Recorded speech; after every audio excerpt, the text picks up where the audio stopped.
You're listening to Canary Cry Radio. Hey everyone, and welcome to Canary Cry Radio. My name's Basil. And this is Gons. Welcome to episode number 084. 084 is the code. I don't know. For 12? I don't know what that means. Yeah, 12. This is the 12th episode. Times 7? Man, the math.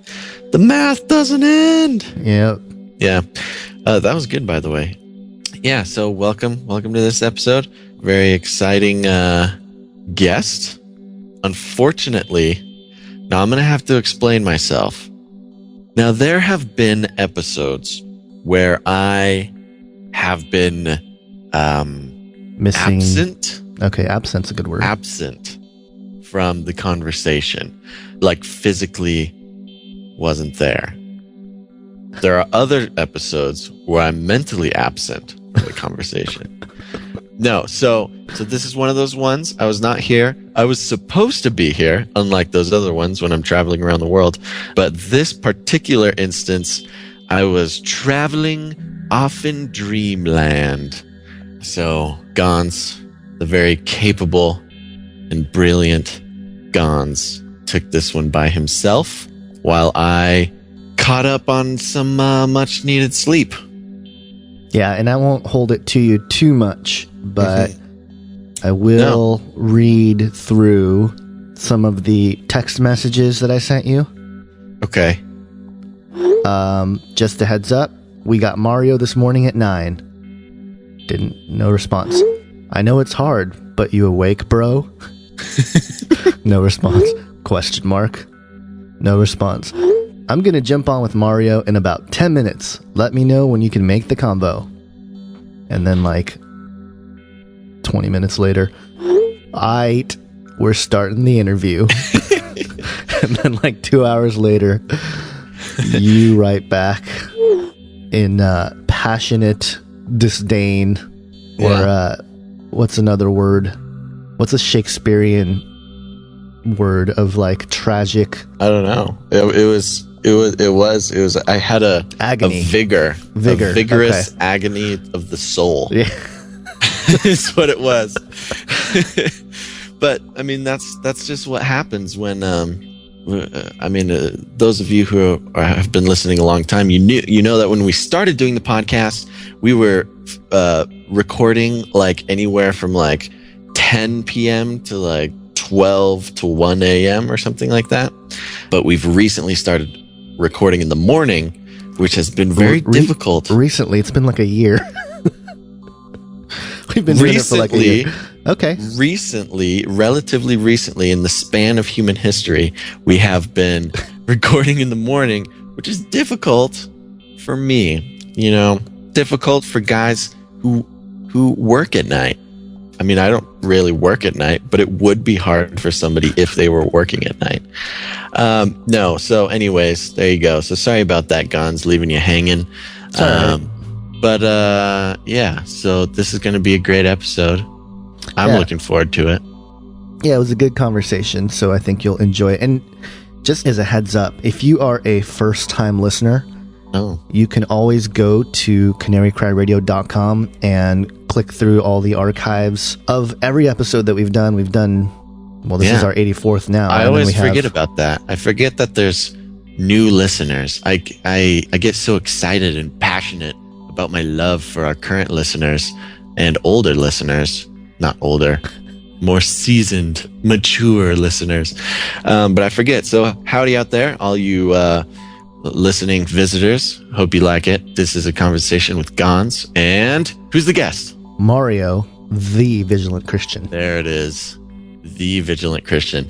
Very cool, very prolific YouTuber. So I'm sure a lot of you have heard of him and watched his videos and developed one of those weird online relationships with, like online people where you feel like you know them, but really, right. It's the internet. Yes. I feel like a lot of people have that with me and you. Yeah, probably. And it's funny. I just... but it's not the same because I love you all. Well, I'm sure...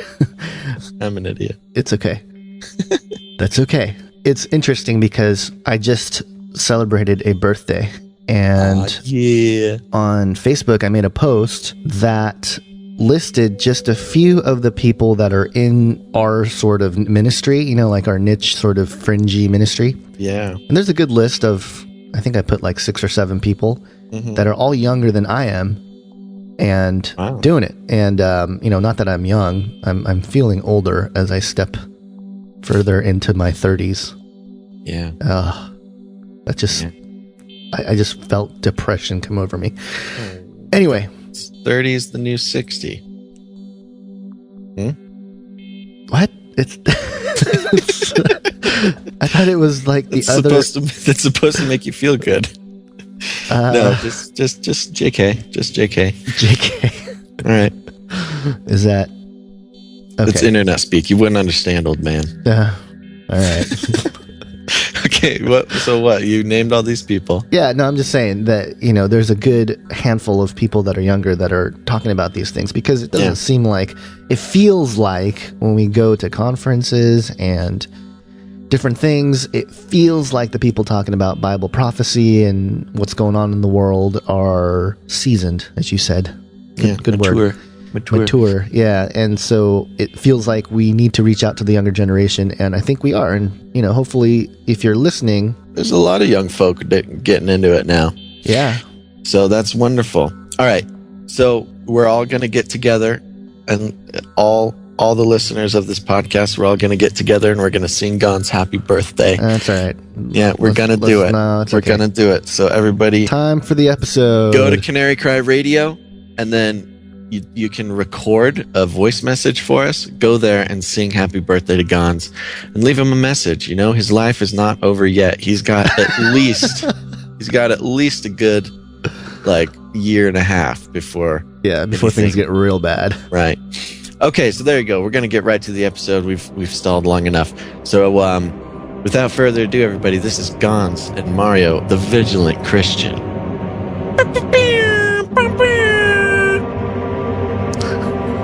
That's my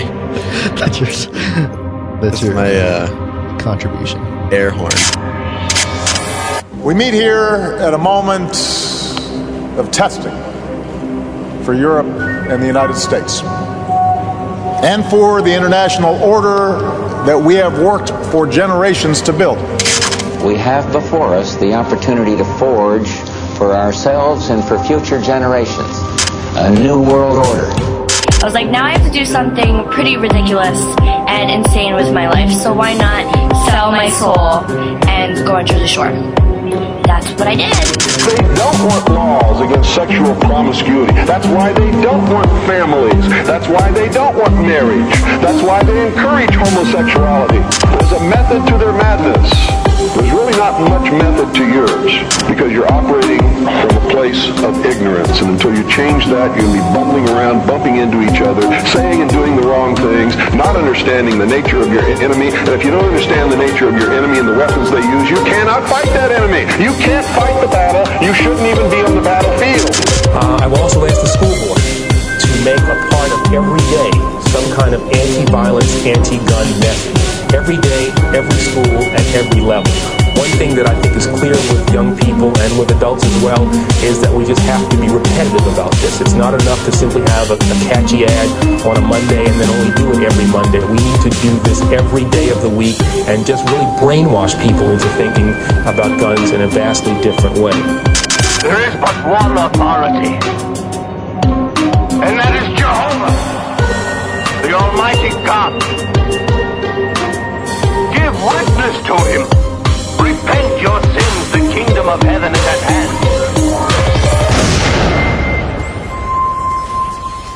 The word vigilant is defined as being alert, watchful, especially to avoid danger. And in a world that's literally become Alice Bailey's The Externalization of the Hierarchy, we see pretty clearly that the Illuminati, the New World Order, and the entertainment industry all are becoming one, so to speak. And while most Christians blindly infuse themselves into the beast system of the world, there are some of us who have been called out to serve the body of Christ and expose the lies that have become the bedrock of our culture. And our guest today is an example of one of those folks. called out to be a watchman. With nearly 150,000 subscribers, almost 24 million views on his channel, and quickly approaching 900 videos, we would like to welcome Mario, aka the Vigilant Christian, to Canary Cry Radio. Mario, how you doing, buddy? I'm doing awesome. Thanks for having me on, Gons. No problem, man. It's awesome to have you on. First, just to jump in right away, tell us a little bit about your background, your upbringing, and just a brief testimony of how you became the Vigilant Christian. Sure.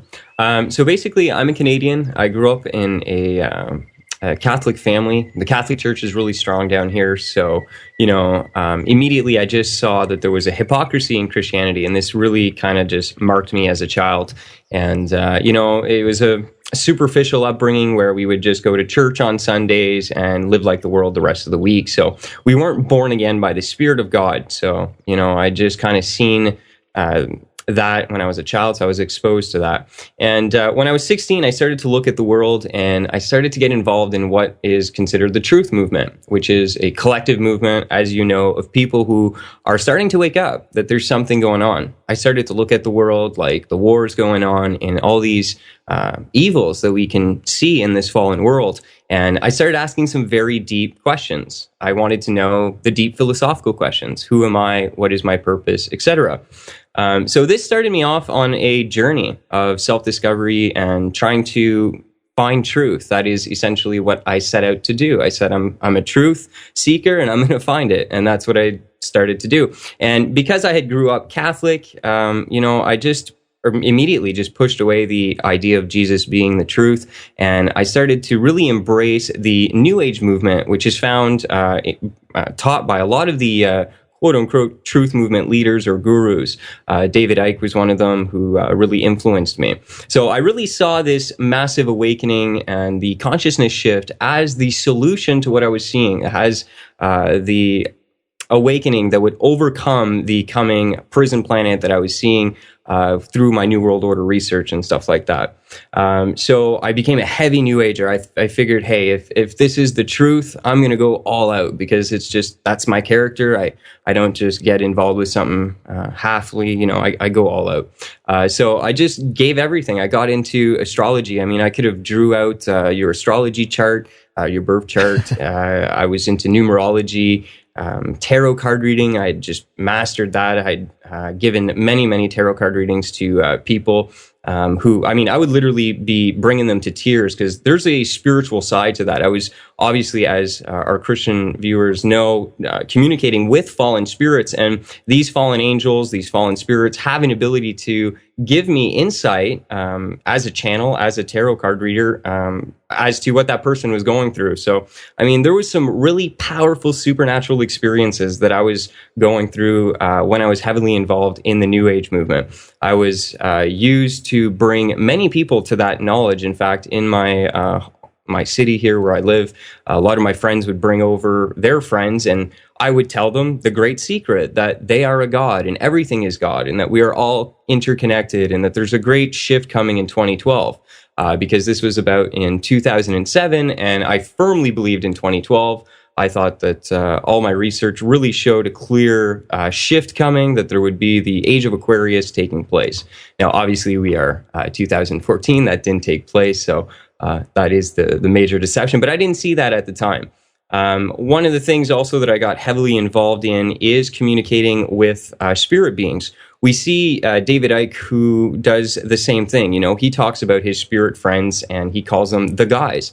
And I naively did the very same thing. I did not know that I needed to test the spirits, so I just accepted whatever these fallen angels would communicate to me. Although they appeared as angels of light, they really are fallen angels. And I was just swallowing everything they were telling me, that, everything is one, and they would teach me about God and certain things like this. Now, the way you communicate to them, just to clarify for the viewers, it's not like I was having a communication here like I'm having with you here, Gons, but there are certain ways in the New Age movement where people are taught different things in order to communicate with them. It's clairaudience, clairsentience. So you're literally tuning yourself to make yourself open to hearing from the demonic spirits, the fallen angels.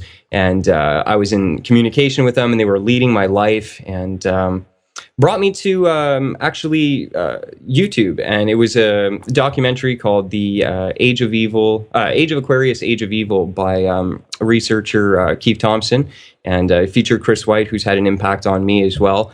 And for the first time, I seen a presentation of Jesus Christ like never before.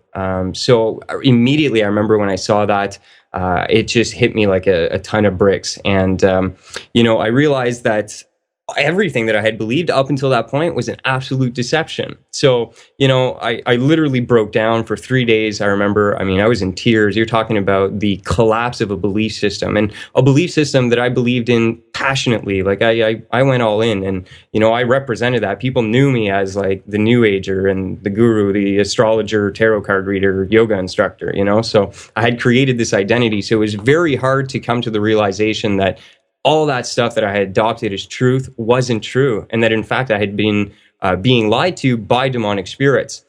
This started at that point when God started, I believe, by the Holy Spirit to reveal those things to me. I began to go and become seriously attacked by those spirits that I was communicating with. Previously to seeing that documentary, they always would approach me as angels of light, beautiful bringers of wisdom. But after this, it's as if the entire show was exposed, and they showed their true colors. I started to experience things like sleep paralysis. One night I couldn't even get out of bed. Felt like a demonic spirit was just hovering over my head, and I could almost feel it like breathing its presence on me, and just this evil presence in my room. And I was just being choked out.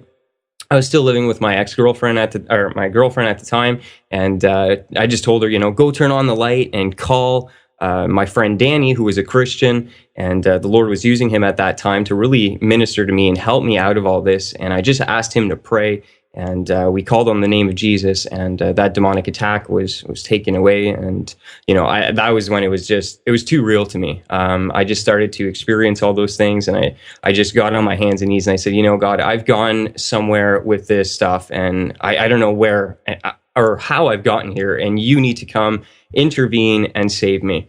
And it was in that moment that I just realized that I needed a church to go and to be a part of. So got online, found a local church in my area, went to it, and there was a charismatic preacher who was preaching the gospel of Jesus Christ. As soon as I heard it, Gons, that was the truth. Everything I had been searching for previously, that was it. It was the gospel. When I started out at 16 years old, I set out to find the truth, and I went down many, many paths. It wasn't that I got there right away. The Lord took me down a lot of the wrong roads to bring me finally to Christ. But in that moment when the gospel was preached, I knew it. I knew I found it. I didn't have to seek truth anymore. I had found it, and the truth set me free. It was an amazing thing too. There was this supernatural event too of deliverance that happened that day. There was a prayer team at the front of the church, and I went out for prayer. I said, I'm always down for spiritual stuff. I've been doing like transcendental meditation, and I'll do anything, right? So prayer, I'm down. So I go right to the front, and I just asked these people to pray for me. One girl, out of the corner of my eye, she just locked eyes on me, walked really intensely toward me, and just tells me straight up, like, hey, you've been practicing Buddhism. You've been talking to some spirits, haven't you? And I'm like, well, yeah, like there's no way you can know this about me. Like I didn't even know you, So I'm like, all right, go ahead and start praying. So she laid hands on me, and I immediately manifested. The one thing about me is I was a channel. And what we do when we become a channel is we are essentially just saying, take control of me. And, a lot of the books that I was reading, that's what the instruction was, just empty yourself. There's this need to empty your mind and things like that. And then you're literally just hearing or sensing the spirits, and you'll feel them go into you. Oftentimes when I would channel, I would empty myself, a spirit would come in me, and I could just grab a pen and paper and auto-write. This is a supernatural phenomenon that occurs when people channel demonic spirits, and the things that I was writing was way beyond what even I was capable of producing at the time. So we need to be careful because, that's what happens. We open ourselves up. So in that moment when that woman was praying for me, these spirits, I had given them authority within my own temple, within my own body. And there were many of them. I had a legion in me. I communicated with over 30 spirit guides at the time, and several of them would come in me and work through me and things like that. sometimes when they would come in me, I would have these weird yoga contortions and stuff, and I would move in really strange ways. And I'm flexible, but I mean, some of the stuff that I would do is just beyond what is even naturally possible. So, I mean, I definitely know what it's like to be a host for these spirits. And, you know, in that moment, all of a sudden, you know, this girl's praying for me, and it took a hold of me. And I spoke in a very weird voice. It was like, I'm not letting go. And it was like a deep hissing voice. And I remember my eyes were rolling in inside my head, and I was calling upon the Lord when I would come to my senses, like, oh my goodness, how did I get here? Lord, like, please save me. So I back and forth, you know, I was going, and the demonic spirit within me. I remember there was one moment, the lady who was praying for me, I felt like I wanted to, out of rage, just grab her and throw her across the room. And honestly, to this day, if I would have grabbed a hold of her, I could have probably threw her like 30 feet. There was definitely like demonic super powers in me. It was crazy. But in the spirit realm, in beyond what I could even see, there was a force that was completely blocking me. I was unable, immobilized to do anything, any harm that I even wanted to do when I was possessed. And anyway, so she just kept on praying. We had a whole bunch of people pray. The deliverance came. The demons came right out of me. I was filled with the Spirit of God. And, you know, it was a very powerful and unique salvation experience. So, you know, everyone there was just kind of taken back. But luckily, a lot of people had been dealing with deliverance, people coming out of the occult, out of different forms of Satanism and stuff like that. So I had a really good support system to help me.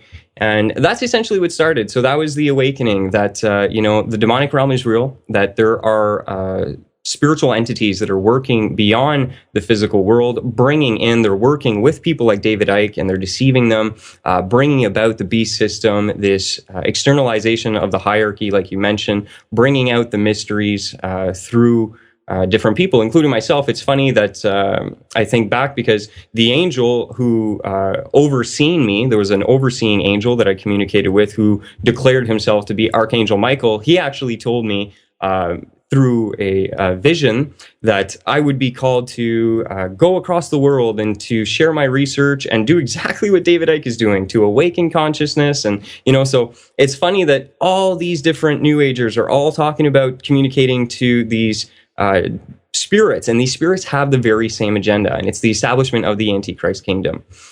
So being, like I said, that I came from all that, that's what I set out to do. I was just like, I got to wake people up.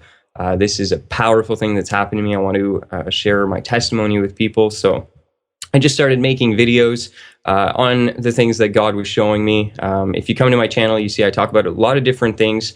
One of the things is exposing the New Age movement, so this false spiritual system that is essentially Luciferian, a system that masquerades as light and truth, but is an ultimate deception. Also exposing the entertainment industry.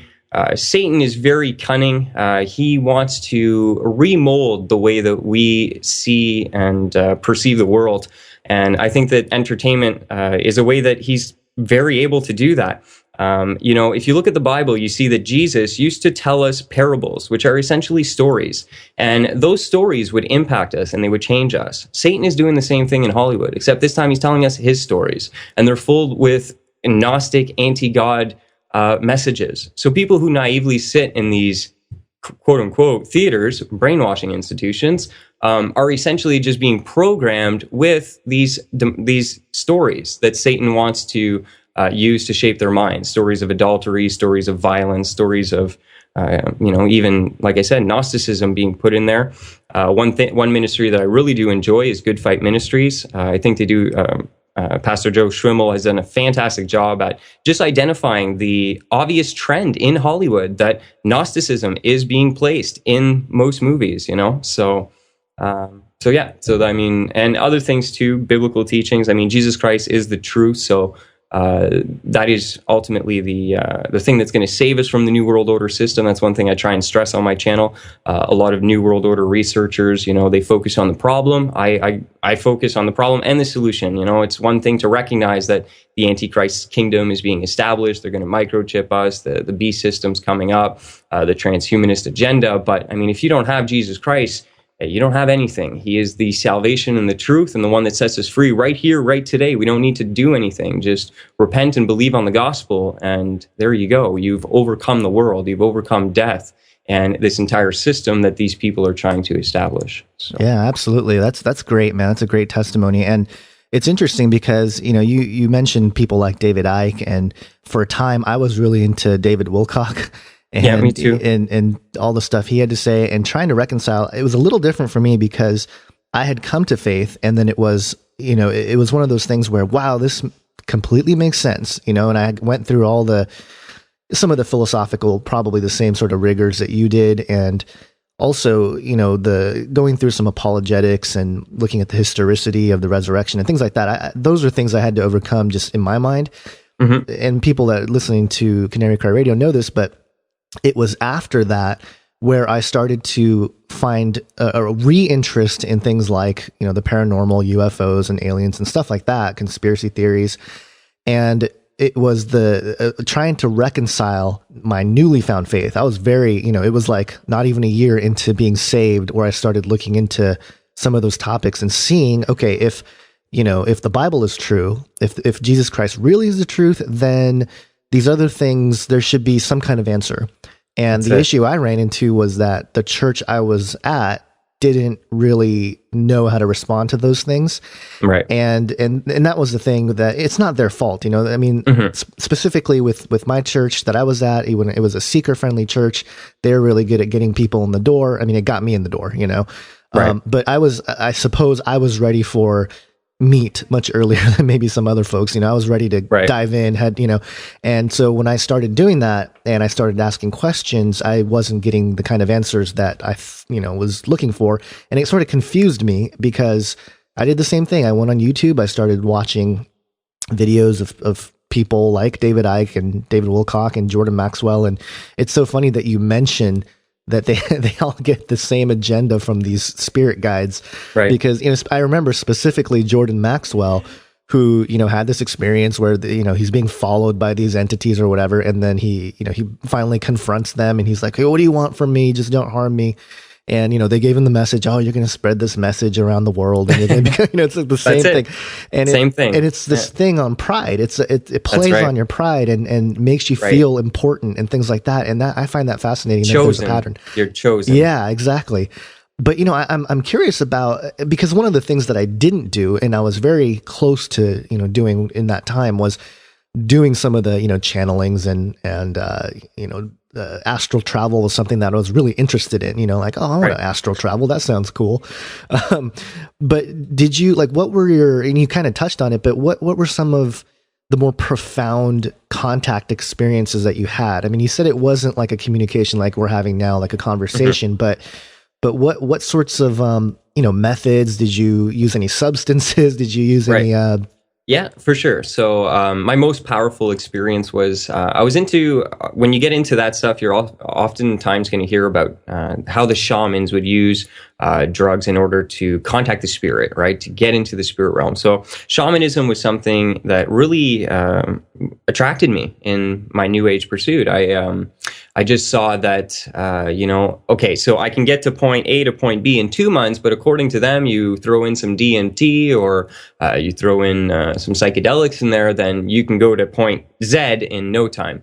And there are even teachers in the New Age movement that say this. Don't quote me on this, but I think Carlos Castaneda is one of those. I remember reading either his book or someone like him, who basically, that's what they're saying. They're like encouraging you to use drugs, not recreationally. There needs to be you need to be able to distinguish recreational drug use with shaman spiritual, trying to use it for those purposes. So I was like, hey, I'm going to try this. I want to connect. I want to be at one, because you're on the path to quote unquote enlightenment, and you're doing different things, different meditations, learning different knowledge in order to become enlightened. And I was like, man, this is it. I'll try a psychedelic, and we'll go ahead and meditate. So I had a whole bunch of friends over at my house, and I think we were like 3 or 4 guys, and we're meditating in a circle. We took some psychedelics, and within 3 minutes, I remember I got hit with a wave of just feeling like every single atom in my body just went through the roof. through the universe, and like I became one with everything. And the thing is, these experiences are so powerful emotionally. You feel them, but they were deceptions. And then in that moment, I was brought to a place by these entities where I was experiencing this quote unquote oneness with everything. I remember there was a point where when we were channeling in this way, one of my friends was sitting close to me, and there was a presence that literally like just fell from the ceiling between us, and we both moved aside at the same time. And it was literally in the spirit realm. Both of us moved, but there was nothing there. And we both looked at each other like, yo, you saw that? And then from that moment on, that's when I made contact. That's when the entity started to try and reach out to me. I got myself into a heavy meditation to open up my third eye. That time, it was unlike anything I've ever experienced. It did a little pop sound, which is something that a lot of people report is how it opens up. So it just popped. And what happened is, like, normally if you close your eyes, you're looking at the front. Well, all of a sudden when it popped, I started looking internally. Like, there's an eye, the third eye, it looks internally. And all I started seeing was like a kaleidoscope of different realms and realities. And it was really hard to make out, tell you the truth. It was just, there was so much going on, so much information, so much that was just being brought through my consciousness at that moment, through that experience with these fallen angels, that it was just mind-blowing. It's really hard to even describe, because we are obviously talking about things that are of a more supernatural nature, and they kind of baffle the natural mind. So it was just profound, man. I mean, I was just taken back. I was deceived. That was it. Because and this is one thing I try and tell Christians too. There's a lot of people that base their belief on God on experiences and feelings. Coming from a New Age perspective, you can feel things that are completely deceiving. You couldn't tell me that wasn't God. I was convinced because I had this feeling like there's no way. But that's why we need the Word of God to be our final authority and truth, and not these mystical experiences that I had or things like that. Yeah, totally. That's interesting. I mean, how do you think that some of these aspects tie into sort of the I guess the alien agenda? Because I mean, they're sort of one and the same, and it seems to be that the whole. What I think. Yeah, go ahead. What I think about the fallen angels is we see in the Bible that they can transform themselves into angels of light. So I think they're very wise. We're dealing with advanced beings here, like they're able to. How can I even say that? Deceive people according to their own paradigm. So let's say that I'm into UFO. I grew up and UFOs was always something to me. Well, the fallen angels, what they're going to do is manifest themselves, transform themselves into whatever will best deceive me. If I grew up believing that dead people, their spirits live on and you can communicate to them, they're going to come as my dead relative or my dead aunt. If, like me in my past, I'm more into angels, and I've always found angels fascinating. So what did they come to me as? Angels. But at the end, these are all different forms and masks that these beings take.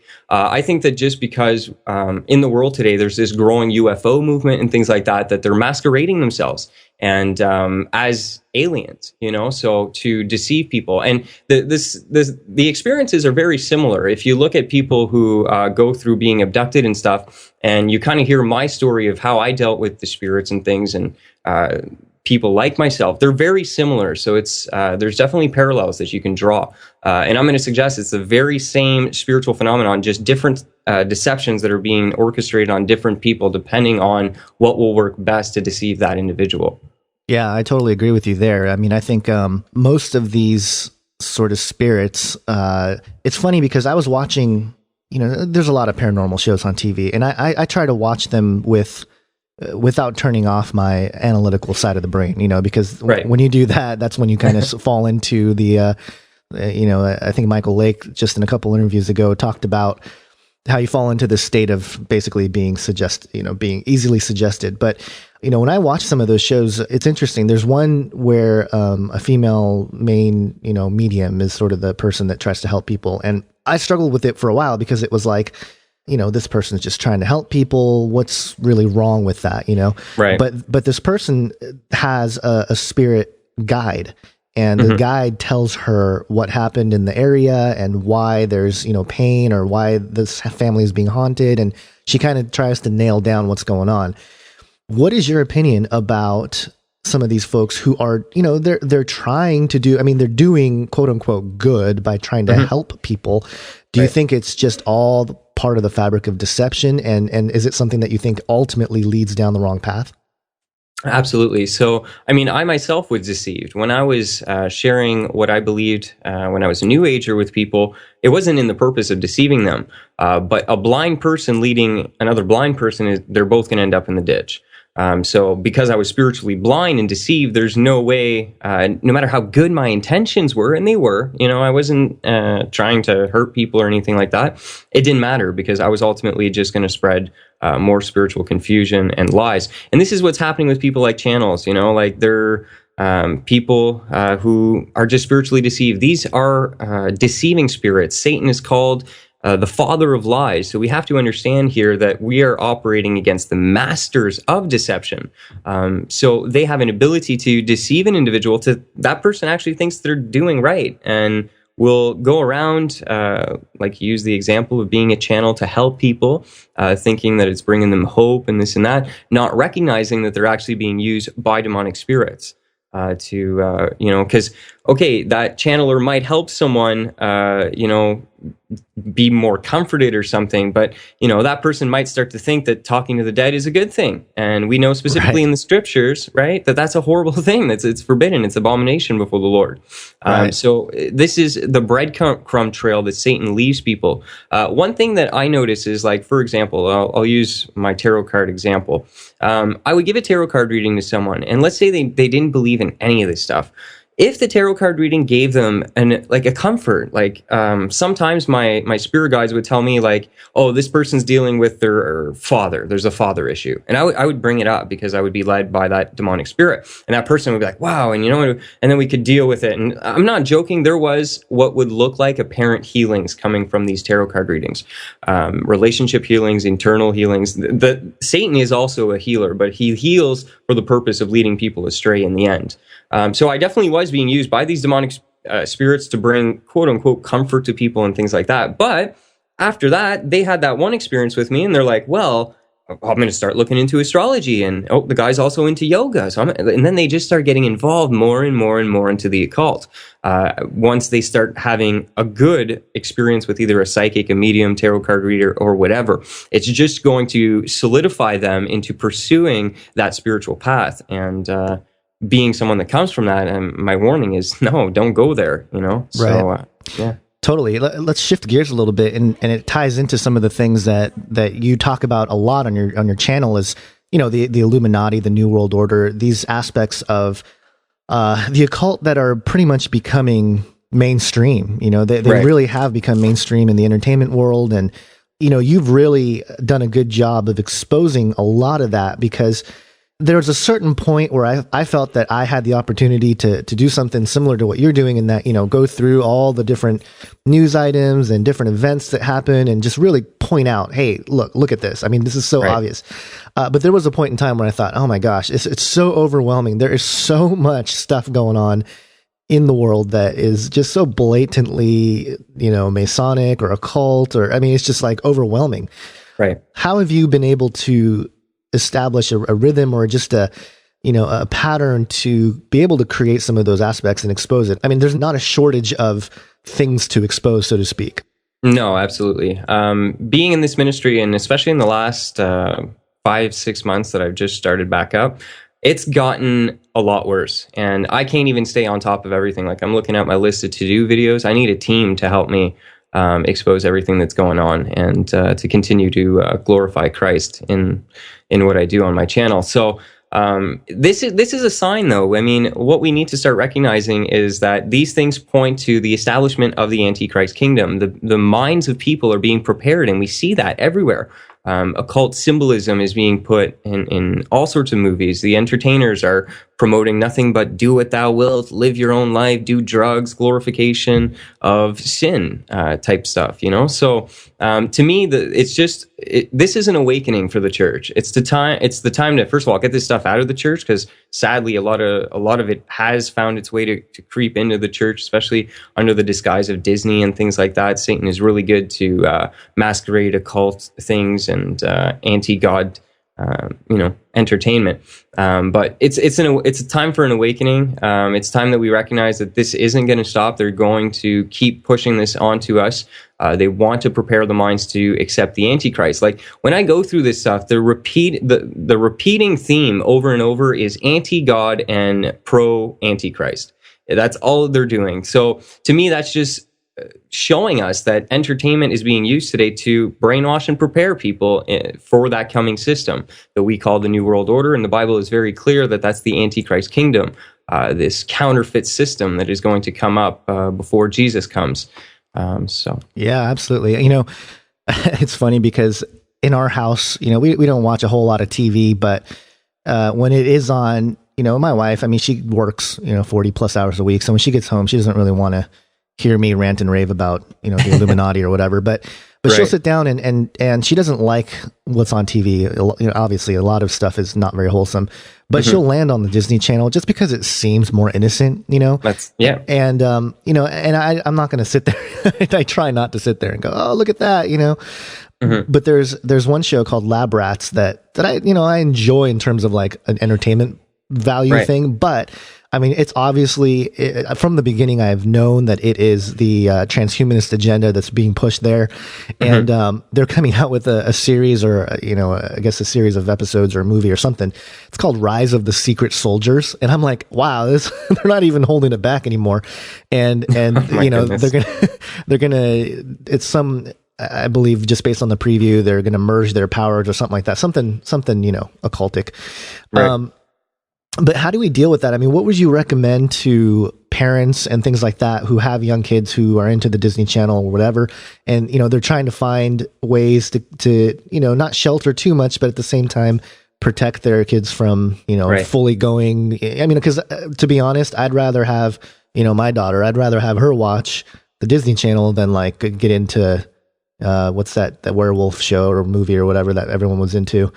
Some of the stuff that's like blatantly like occultic and New Moon, that whole for sure terrible thing. Yeah, go ahead. Yeah, for sure. Well, the one thing I maybe want to start specifying more on my channel, I think that in exposing this, there's been a reaction that people get the perception that, I'm trying to say like, stay away from the entire world, like isolate yourself in a corner. Because realistically, we do live in Babylon. This is the spiritual fallen world.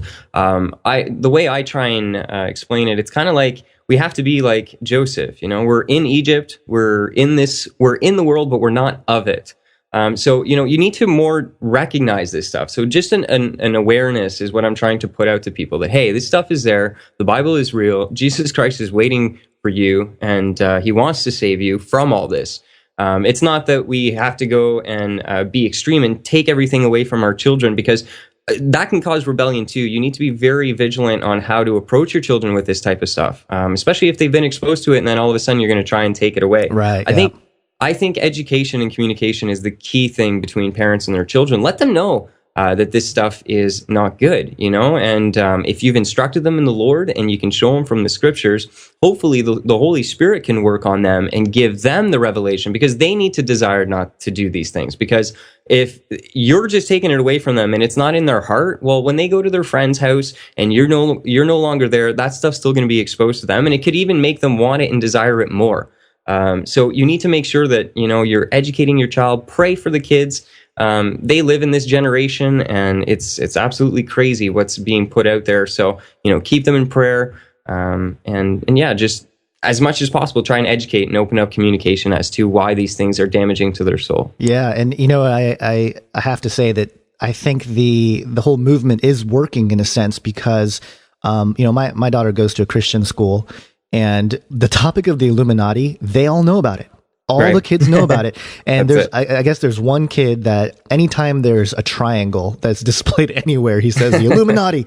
And, I guess the teacher, this is the teacher's child. So, but, that's one of those things that is important. And I think there is a divide sort of, because I think most of the teachers and stuff, they don't want to talk about that necessarily. No. They'll sort of dress it up as the world and but they won't get in very specific with what's going on.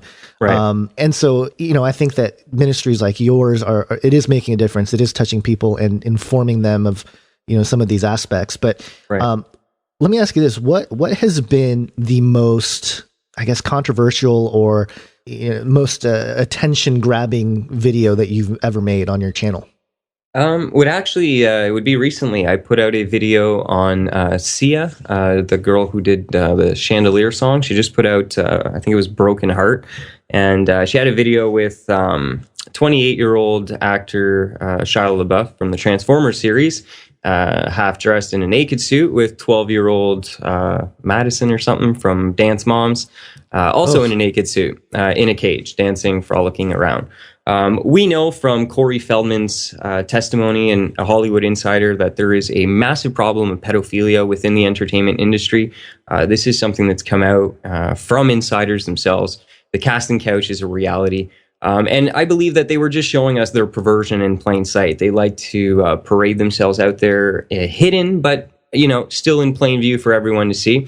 So one of my strategies with when an artist will be making a video that I consider to be anti-God, satanic, and needs to be exposed, I hunt them down and I find out when they're going to upload to YouTube, and I make sure that my expose is right under there. So what happens is I generate a lot of traffic from their fans, and they really didn't like that video. So if you go check out that video, I think it's at like 5,000 dislikes, maybe 8,000 dislikes. But I don't care. I mean, if we live in a world today where a 28-year-old man dancing in a cage with a 12-year-old girl, caressing her hair and all these weird things that you can get from the video is considered art, then, it is a lost world, and Jesus was true and the end is coming. So I really don't care.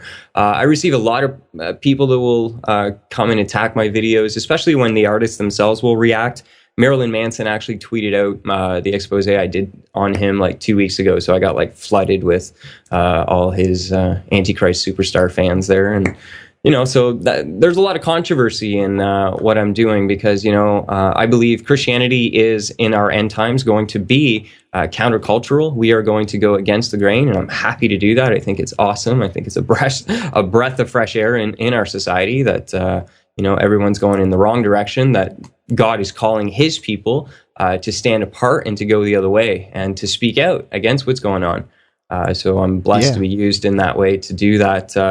Like other people, Yellow Wolf too, he tweeted out my video on his Instagram and his Twitter account. And, I got all these people who identify themselves as slum Americans come to my page and just attack and ridicule me. But I embrace all the ridicule and the attacks. I mean, I wouldn't be doing my job correctly if that wasn't there. I'm probably one of the most ridiculed, mocked Christians on YouTube, but I fully embrace that. I mean, that's what Jesus told us that was going to happen, and we are to rejoice when that happens. So I just rejoice to see that, God is using these things, and there are people that are waking up, even though, it's funny because all her fans will come and comment how ridiculous they think my video is, but I mean, they're just sharing it with all of their friends on their Facebook page and on their accounts, and not all their friends agree with them. A lot of their friends will end up agreeing with me. So it's a great way for me to get out there, and it's working awesome. Yeah, it's definitely stirring the conversation. And I actually saw that Marilyn Manson post, I think a couple weeks ago when it went up, and Marilyn Manson tweeted it, and I was reading through the comment section, and it's so funny. I mean, these people defend, Marilyn Manson. Right. Well, he's not really satanic. He's an atheist. It's like, oh, okay, that's let's talk about that. Let's have a conversation about that because, people are blinded by whatever justifies their position of, supporting someone like Marilyn Manson. Right. And one other thing I'd like to point out, touching on that, is the reaction from the fan actually indicates what we're dealing with here at a spiritual level. These individuals are being propped up by the media and society to be idols, to be gods among the people, and they are literally worshipped by their fans. And you see that devotion and that worship and the delusion that these idols can have over their fans just by going through the comment section when you see my videos. Now, the interesting thing is, and you probably know this, in the secret societies and Freemasonry and stuff, once you reach a certain level, you're considered to be a worshipful master. So I truly believe that all the entertainers have reached that level within the secret society and have been propped there to be worshipped, idolized, to be worshipped masters of the entertainment world, to lead people away from God. And you just see the amount of mind control and everything that they have on their fans just by going through the comment section there. Yeah, absolutely. Some of the I guess some of the more controversial topics as well that you've touched on is, Illuminati sacrifices. Right. You've touched on people that have been, killed or sacrificed. Right. I mean, these are, it's hard to speak into some of those things, I believe, because it's, you have your main story. Robin Williams is, I guess, a recent example. Right. And so, how do you deal with that in terms of like, how do you Approach that? Yeah. How do you approach and how do you know that it's an Illuminati sacrifice rather than, what the news reports or whatnot? Okay. Well, when it comes to that series, if you do go to check out the playlist, you're going to know that I put Illuminati blood sacrifice conspiracies. And I'm not going to say that I know. I believe only God knows whether or not these people were actually sacrificed. But what I'm doing here is presenting a video series in which we look at the evidence. So if you can go to my series, you're going to see one about Robin Williams, Paul Walker, and things like that, who show, like Paul Walker, for example, the guy, his first movie was The Skull and Bones, and that's about the secret society at Yale, which gives you all this power. And then the guy dies in a red car, just like they showed him the Illuminati, the secret society, given him in that movie 13 years before. And you just go over and over. And if you study these secret societies and these satanic cults, you do know that they practice this form of, occultism, where it's all about numbers and sacrificing, and there's power in that. You can just read the works of Aleister Crowley, who basically taught his disciples that demonic power could be accessed by sacrificing people. So I believe that they believe this. There's I've also shared like testimonies of people who have come out about possibly even being attacked by them. Randy Quaid is one of them. The guy showed up in Canada like 3 years ago, freaking out, saying that they were trying to kill him and stuff. So he called it the Hollywood Whackers. So you hear about the Hollywood whackers. You look at all these weird deaths. So I just put it together. I let the people decide what it is, and I just want to bring awareness to this. That we're dealing with a sick and depraved entertainment industry, and Hollywood. Literally, Holly is a wood used to cast a spell. We're dealing with a very advanced form of mind control and witchcraft that is being put out by this city, and the people that run it are wicked, and the things are corrupt, and the media doesn't tell you. We know that mainstream media works in alliance with the elite in order to create whatever news stories that they want. So sure.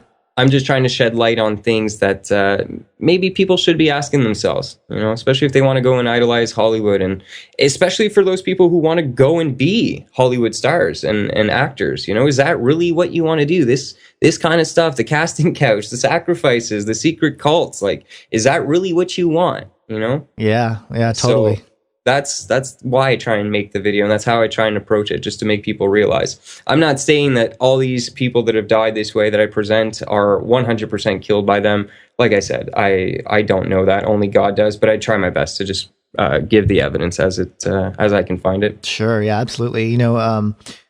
Speaking of, on that topic of Hollywood, is just recently there was someone who came out and talked about the show The Biggest Loser. And they were discussing how they were basically abused.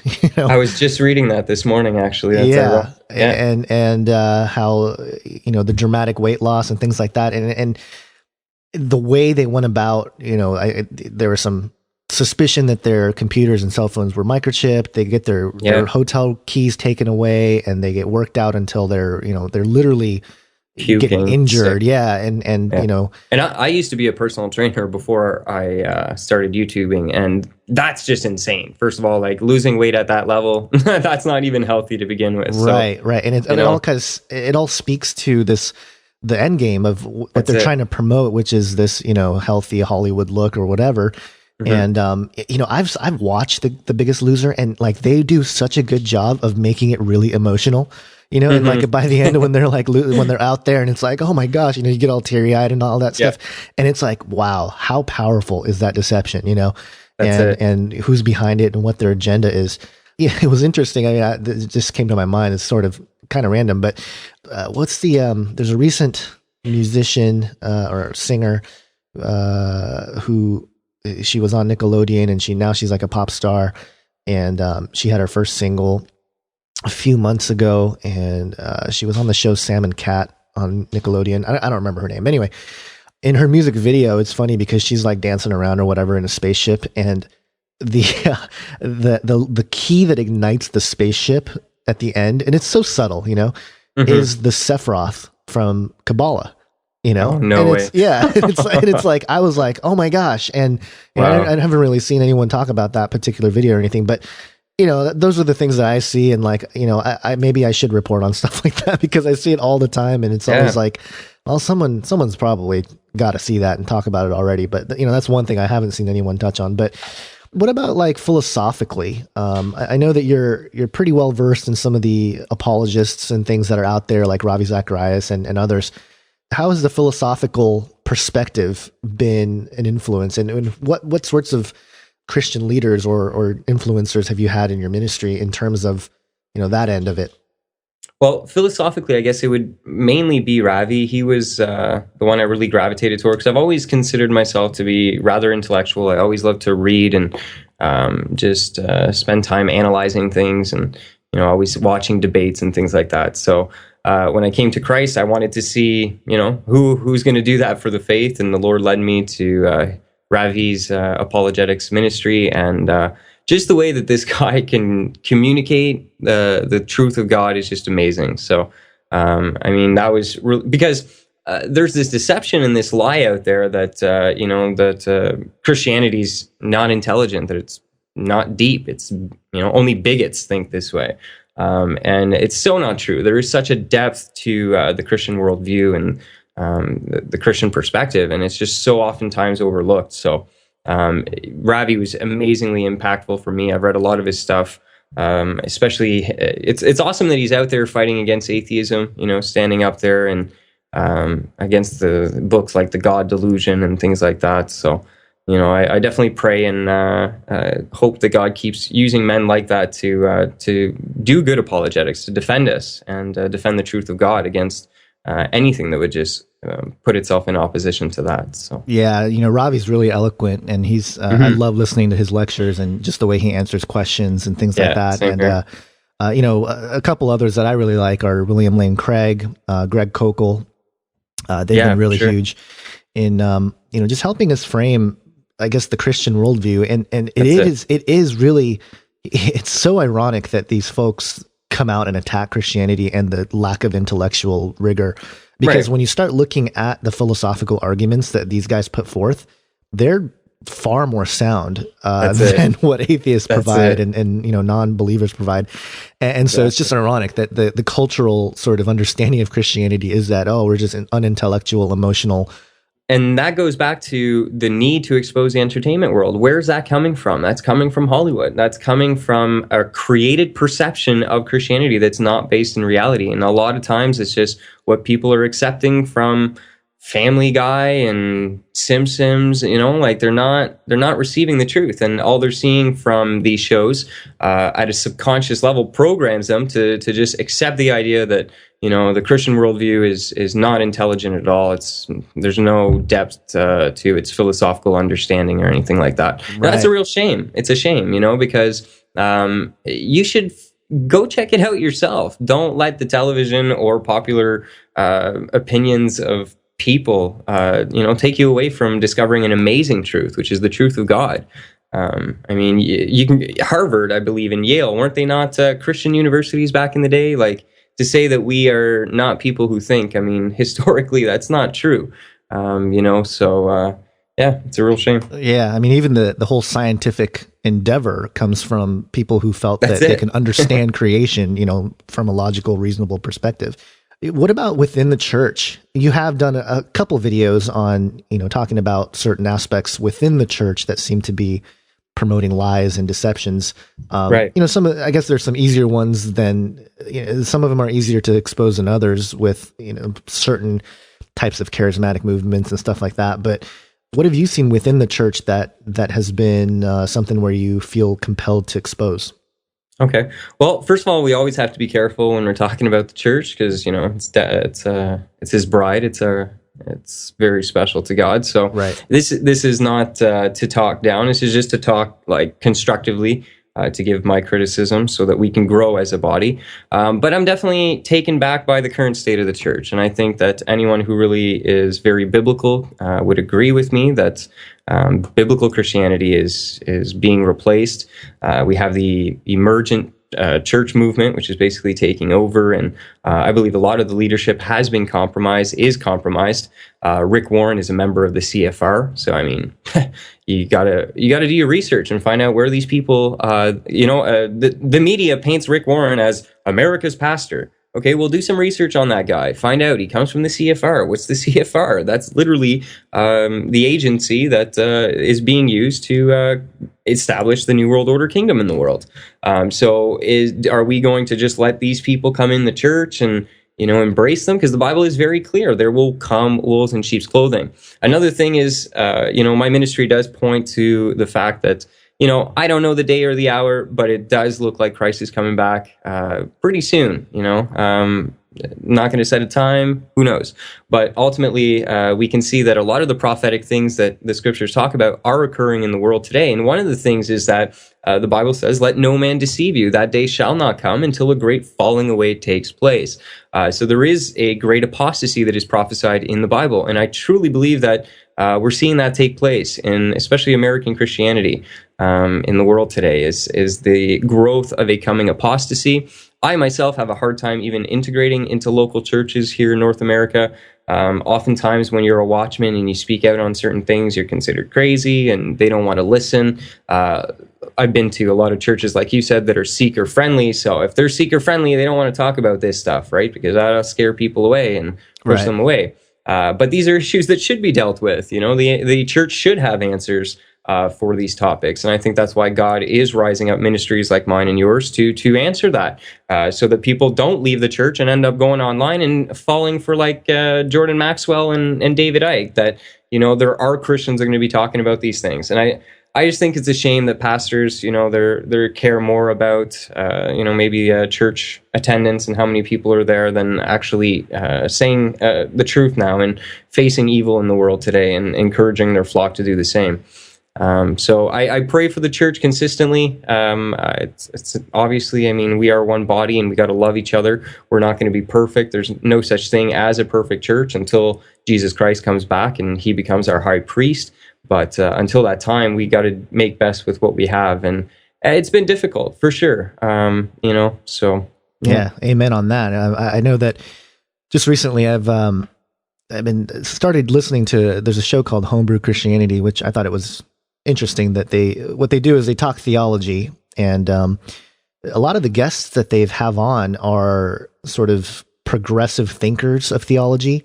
Okay, and they're moving away from, and it's very interesting because they're still promoting themselves as Christians. Sometimes they don't. There's a couple people that I've that they interview. There was one in particular. I don't have the names in front of me, but basically their whole argument was the emergent church led this person to become atheist. So it's like, and they're very honest about it. They're like, well, the whole intellectual rigor of sort of the emergent perspective led me down this path, and now I'm an atheist.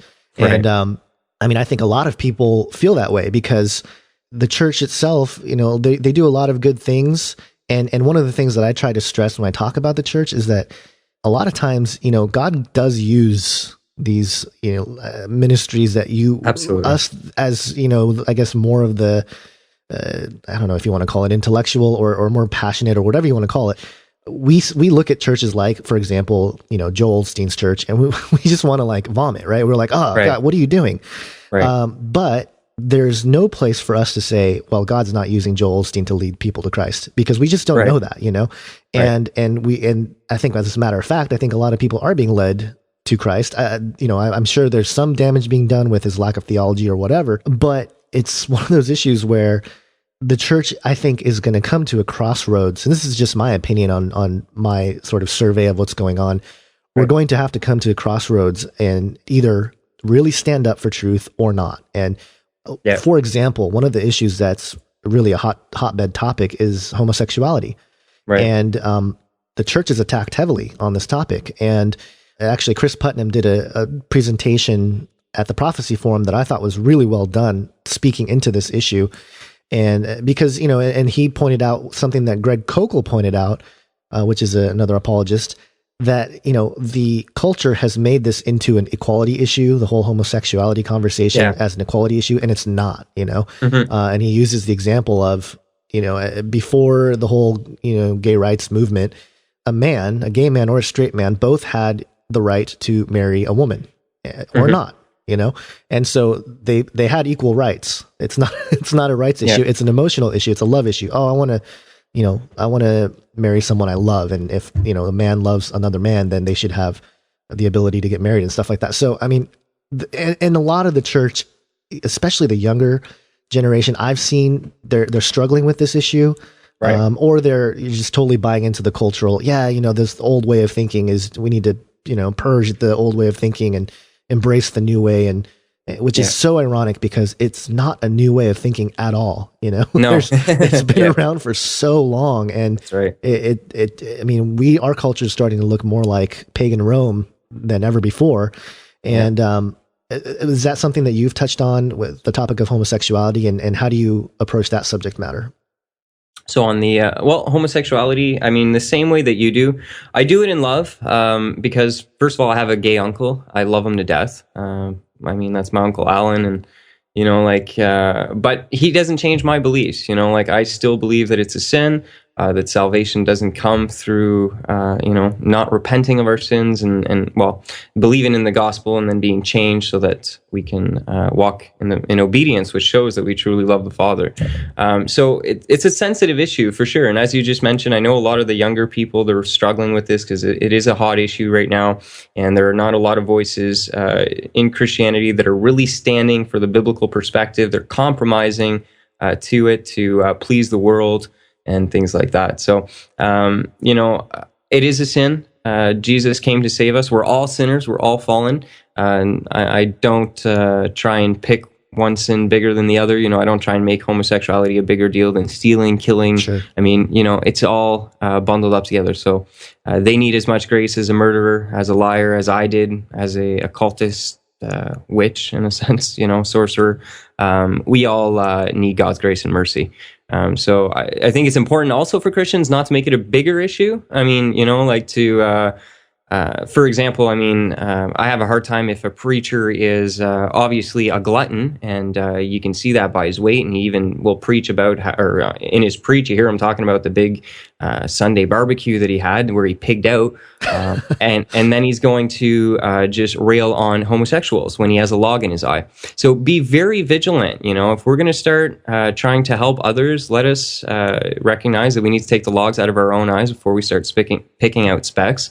Because that's only going to push people away. And I think that's why Jesus told us not to be hypocrites when, we would try and help others. If we have that sin, then why approach them, So just be vigilant with that issue, but stand for truth. Absolutely. Don't compromise. That's what we're going to see in Christianity is our leadership. And they're already starting to do that, is compromising to this world.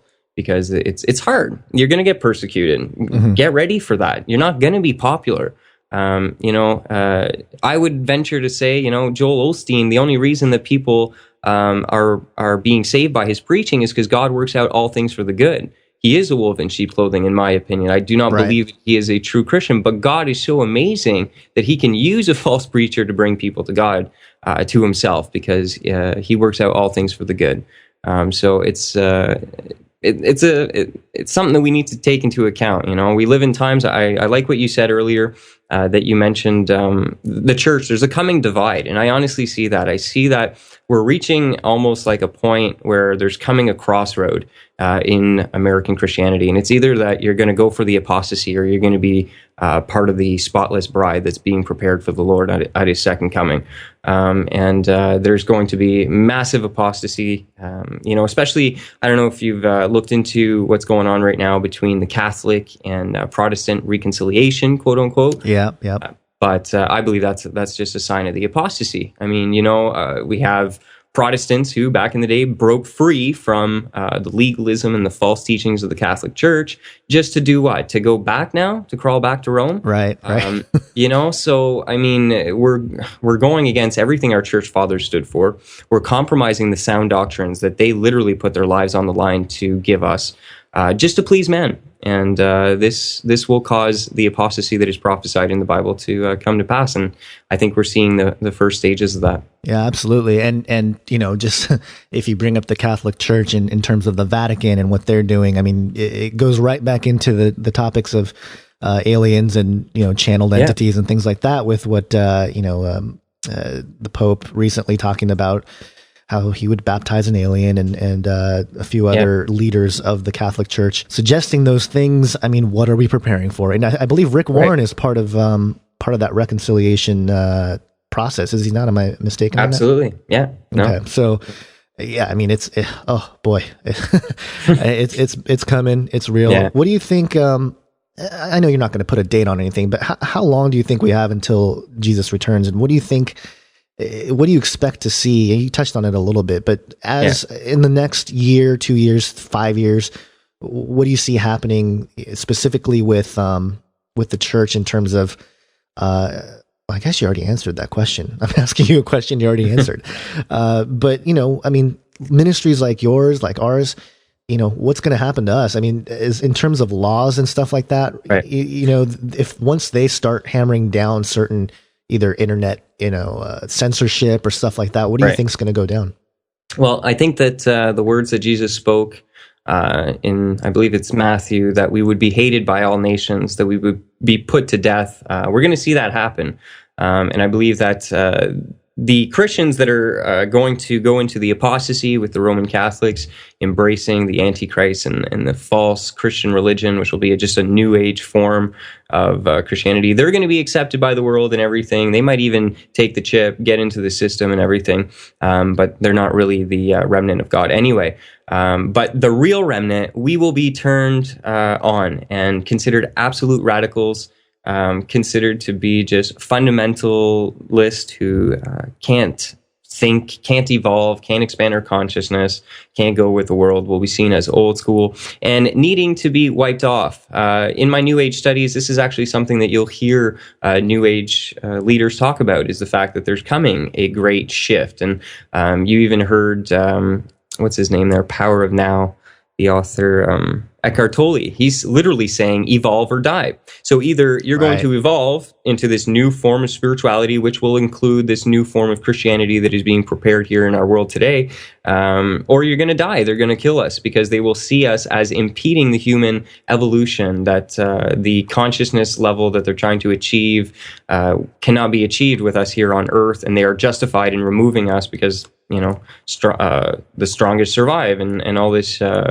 lies from Darwin evolution and stuff that they believed as well. So, we're going to be made out to be some crazy people and censored and probably thrown into prison and killed. But these are all things that the Bible says would happen to the church in the end times before the second coming. So if we don't anticipate those things to occur, then we're not reading our scriptures correctly here. And that's another thing too, a little warning for people who are in the mainstream church. You're going to hear a different message from them. They're almost preaching a revival. They're saying, oh, there's a big revival happening in the world today. Don't be deceived. The scriptures do not talk about a great end times revival. It actually talks about a great end times apostasy, where people will fall away from the truth.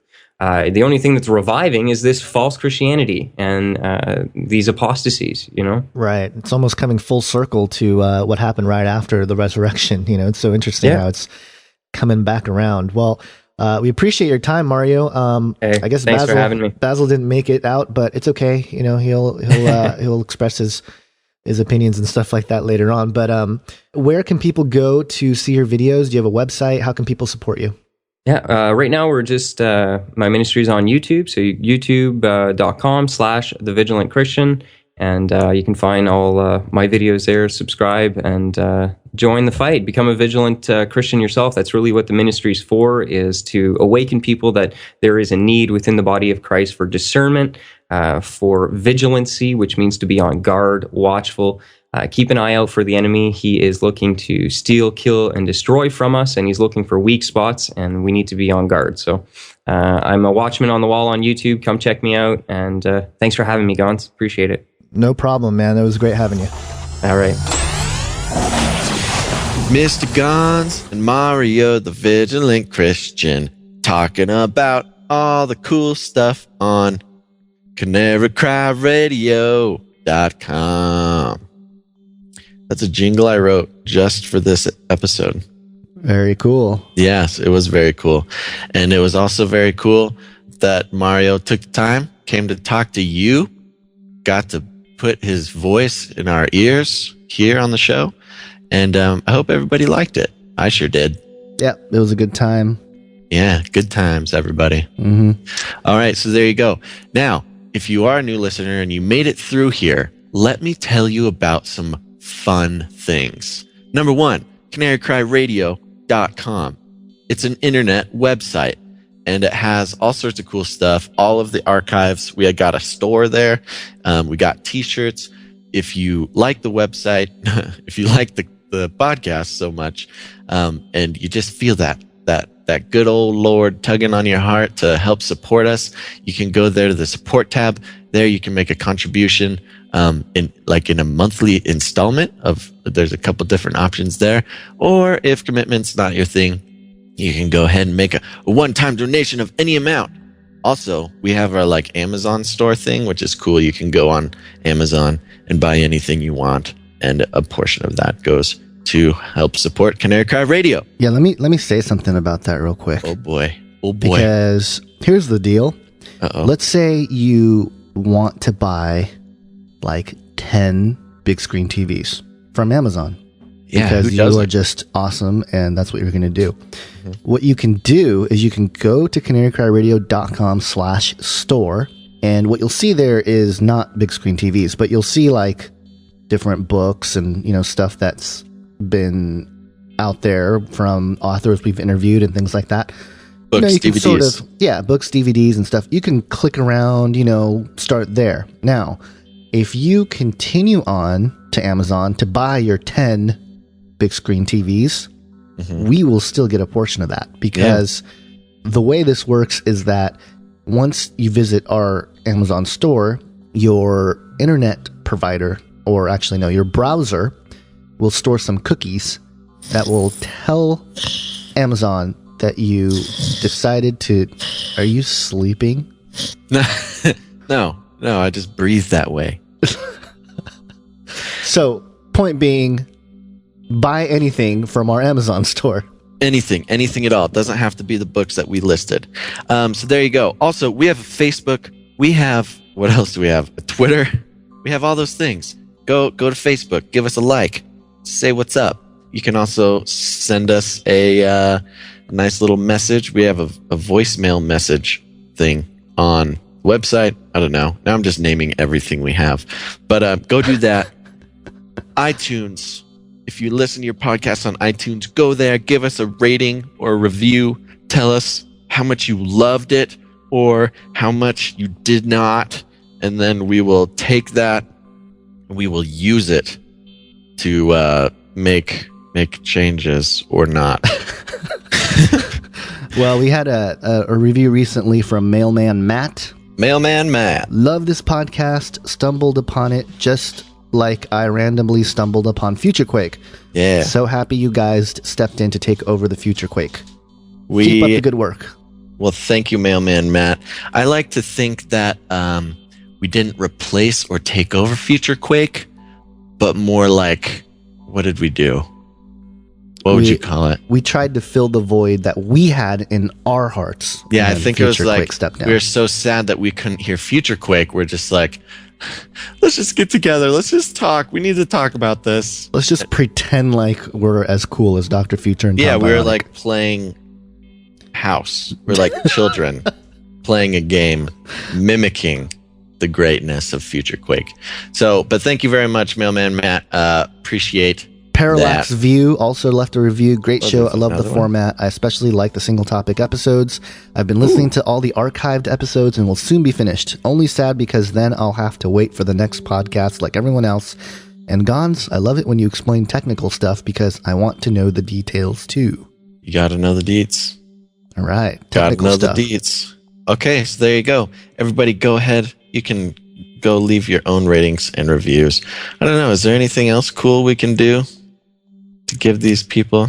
Other than our heart and soul in think each one that's of it. these episodes. I think that's it. We'll just give you our all. Thank you, everybody, for listening. Except for when we sleep in. Except, yeah, Gons will give you his all.